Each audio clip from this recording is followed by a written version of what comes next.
Hello, this is Wesley Fryer, and in this brief screencast I'm going to demonstrate how I have taken an audio file off of a portable battery-operated recorder this semester for my class at the University of North Texas, and I have published it to a lecturecast website.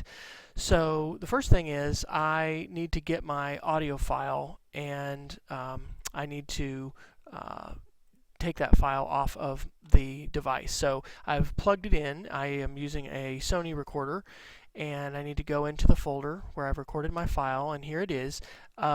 If I right click and get the properties of the file, this is a pretty big file right now. It's 109 megabytes. It's recorded at full-size resolution. So I'm just going to drag it to the desktop, and what this is going to do is it's going to copy it from my device, my recorder, actually onto the desktop. And that's a really large file. My class is an hour and 20 minutes long. So what I want to do is compress that file first and reduce the file size to make it easier for students to download and put on their device. And then I will upload it with some information to the website that I've created for our class. So while that's copying to the desktop, I'm going to go ahead and go over here to the internet, and this is the website that I've used for our Computers in the Classroom course. And one of the resources that I have is this, our lecturecast website. And I'm going to go ahead and log in as the administrator so I have access to go ahead and publish a new podcast. I'm going to point out that this is created with a free tool that is called Podcast Generator, and it's an open source podcasting solution which you can install on any server that you would like. I have downloaded a program called Switch, which is a free program for both Windows and Mac that can be used to convert audio. And so what I'm going to do now is I'm going to actually open the Switch program, and I'm going to drag this file. Well, I think I'll rename it first. I'm going to rename the file today's date, 8 December 2010 -CIC. So that's the name of our file. And I'm just going to drag it here into Switch. Now, it will convert this to MP3, but I've got to do a couple things. I'm going to click on Encoder Options, and if this was music, 128 kilobits would be great, but for spoken audio, I usually go down to 32 for my podcast, but I'm actually going to go to 16 to really reduce the file size and to make this about 10 megabytes in size. The other thing that I'm going to do is browse to my output folder, and what I'm going to do is put this in a folder called Converted that I made on the desktop. So what I can do now is click this button that says Convert. It is going to make a converted version of this audio file. I haven't opened it in Audacity to do any kind of editing to the file. One of the things that I've found this semester is if I click record at the beginning of class and right away at the end, it avoids the need to do any kind of editing of the file, which is wonderful.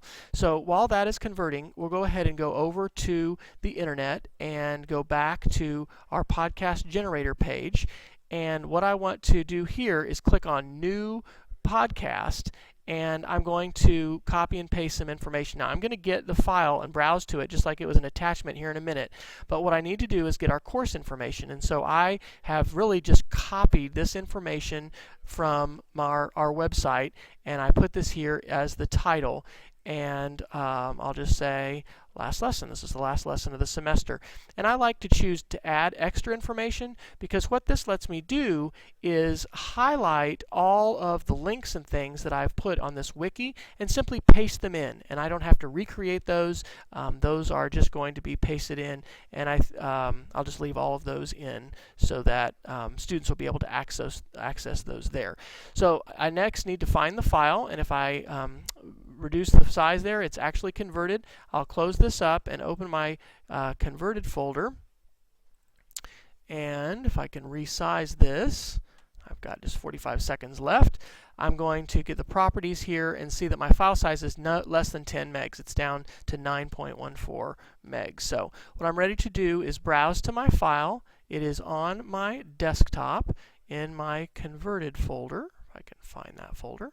There's the file. And so now when I open it, I simply scroll to the bottom and say Send. And that uploads the file to my lecturecast website. And when I click my home button here, I can see that indeed I've got my video for this class. There's all the links. I can click here and we begin hearing the audio recording from today's class. So good luck. Use Podcast Generator. It is an awesome open source tool.